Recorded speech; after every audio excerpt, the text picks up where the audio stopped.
Gosto muito do que estás a ouvir. A propósito, desculpa lá estar a interromper, mas já és cliente Iberdrola?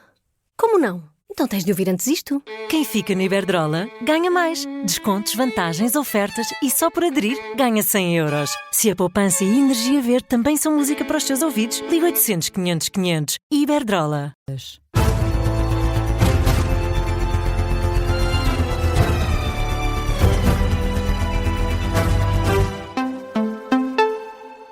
As notícias com Beatriz Félix. Boa noite, 2 da manhã, vamos às notícias na Rádio Observadores. Começamos com o debate intenso entre João Noronha Lopes e Rui Costa na preparação da segunda volta das eleições do Benfica. Modalidades, associativismo, infraestruturas e direitos televisivos foram alguns dos temas discutidos num debate de mais de 2 horas. A discussão aqueceu quando o assunto foram as contas do clube. Noronha Lopes acusa Rui Costa de viver à margem da realidade. Rui Costa vive numa realidade paralela também na questão das cotas. E a questão das cotas, o problema começa também com o facto de Rui Costa não conseguir reter pessoas a trabalhar no Departamento Financeiro do Benfica. Rui Costa teve 4 pessoas a tratar das finanças, desde que foi presidente. Domingos Soares de Oliveira, Luís Mendes, que era seu amigo e que saiu, Jaime Antunes, que ficou com esse pelouro, e agora Nuno Catarino. 4 pessoas. E, portanto, quando temos 4 pessoas... Quando se muda de diretores financeiros ou de responsáveis financeiros, como se muda de camisa, como se muda de treinador, obviamente que os resultados não aparecem. São críticas de Noronha Lopes a Rui Costa, mas já o atual presidente do Benfica rejeita que o clube esteja numa má situação financeira. Mas o Noronha Lopes, o Benfica está a dizer a verdade. Só que não está e continua a ser o clube português com melhores condições financeiras, incomparavelmente com todos os outros. Incomparável com todos os outros. E, portanto, o Benfica fez os investimentos que tinha a fazer. Portanto, não há como... E os números são os números. Portanto, aqui não há a retórica de... E nunca tive problemas nenhuns a assumir as minhas responsabilidades naquilo que são erros, ou naquilo que são medidas que não foram corretas, ou que não foram as melhores para o Benfica, mas aqui não há erros. Há uma subida, sim, da dívida líquida, dos tais 95 milhões de euros, mas há uma redução naquilo que é a dívida total do clube. E os números são números, não enganam. Rui Costa e João Noronha Lopes no último debate na BTV antes das eleições do Benfica no próximo sábado. As mesas de voto abrem às 8h30 da manhã e fecham às 10 da noite e 30 minutos é o tempo máximo de espera que o Benfica promete cumprir na segunda volta destas eleições. Numa mensagem enviada aos sócios, o clube garante ainda informação permanente sobre onde votar de forma mais rápida. Da primeira volta, Rui Costa saiu com vantagem de 42% à frente de João Noronha Lopes, depois de uma votação recorde que levou mais de 86 mil adeptos às urnas. Agora o Benfica quer ainda mais e volta a apelar a todos os adeptos que se desloquem para votar. O objetivo é chegar a um novo número histórico de 100 mil votantes. E ainda no desporto, o Futebol Clube do Porto empatou 1-1 com o Utrecht no regresso aos Países Baixos.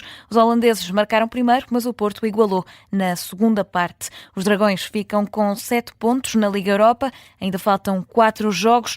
No final da partida, o treinador do Porto, Francesco Farioli, diz que o empate deixa um gosto amargo. No primeiro tempo acho que tivemos 3 ou 4 chances claras de marcar golo. O jogo estava totalmente sob o nosso controle. Já os minutos finais foram um pouco caóticos demais, não tivemos paciência para atacar da maneira correta. Então sim, o gosto amargo é definitivamente o comentário certo sobre este jogo.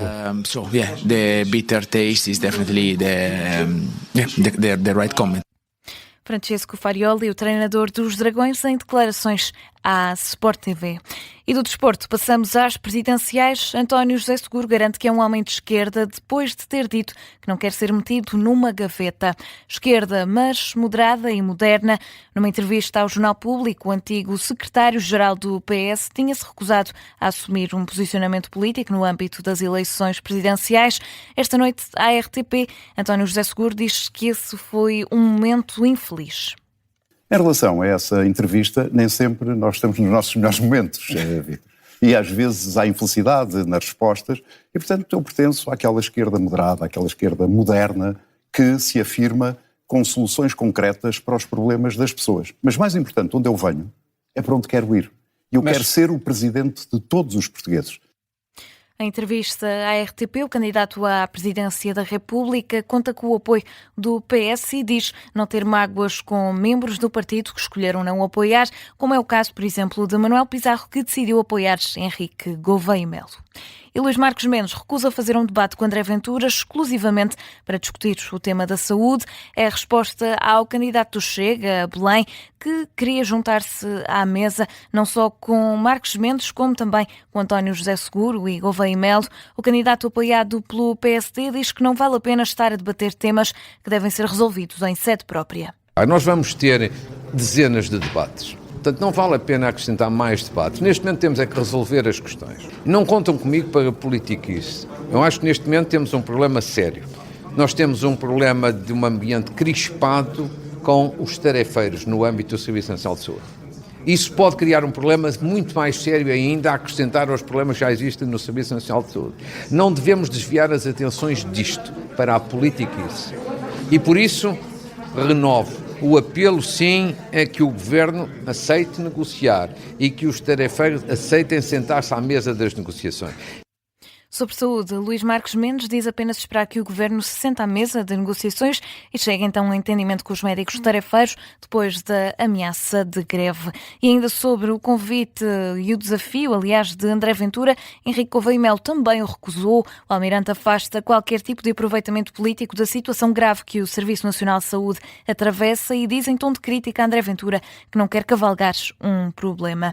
Voltamos agora então aos médicos tarefeiros que consideram que a situação atual da carreira destes profissionais está envolta num pânico infundado e por isso querem reunir com a Ministra da Saúde, só que Ana Paula Martins diz que não negocia com movimentos, mas sim com associações profissionais. O movimento criticou que o Jornal Público tenha divulgado uma ata em que se apontava para uma paralisação nas urgências de pelo menos 3 dias. Agora volta atrás e diz que quer falar com a tutela. A greve passa então a ser uma solução, embora hipotética, é o que indica a direção dos médicos prestadores de serviços portugueses.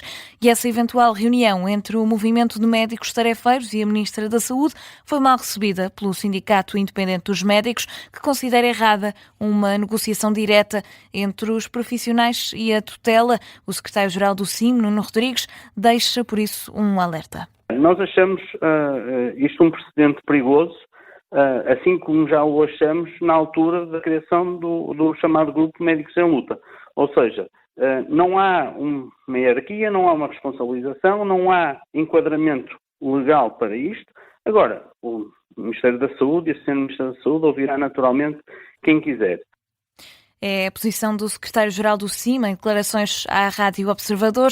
Ideia diferente tem a Federação Nacional dos Médicos, que apoia um contacto direto entre trabalhadores e a tutela, à semelhança da Ordem dos Médicos. O bastonário Carlos Cortes não vê impedimentos. Há aqui um conjunto de reivindicação destes médicos que são entendíveis. E o que eu peço neste momento ao Ministério da Saúde, é um pedido que a Ordem dos Médicos faz, é que reúna com esses médicos. Reunir para tentar perceber precisamente toda a dimensão do problema. E depois que obviamente tome uma decisão no sentido de haver uma uniformização de relação contratual com os médicos. É o apelo feito pelo bastonário da Ordem dos Médicos. Carlos Cortes alega que, caso se concretize a paralisação anunciada pelos tarefeiros, o impacto nas urgências vai ser muito grande.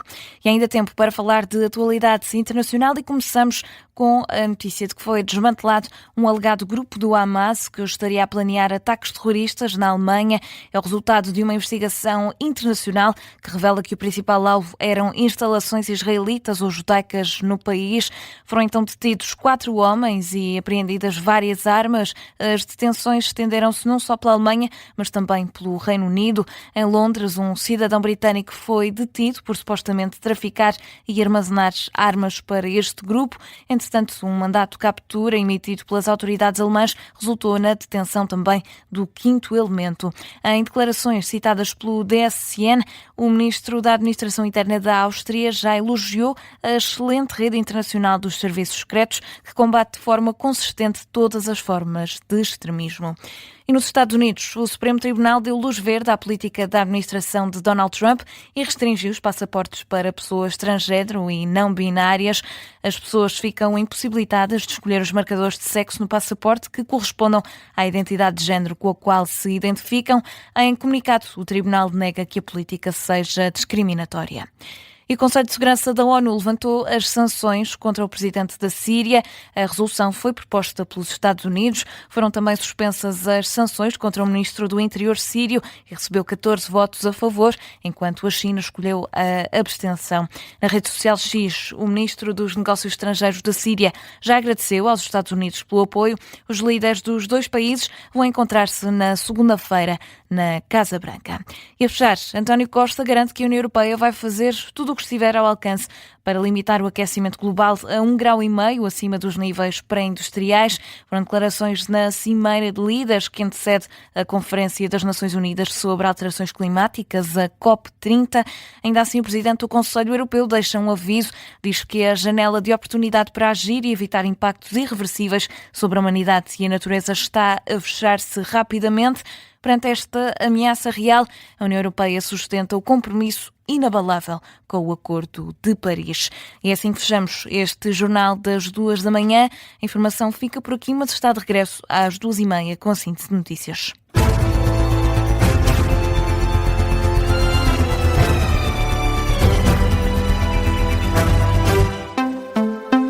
Gosto muito do que estás a ouvir. A propósito, desculpa lá estar a interromper, mas já és cliente Iberdrola?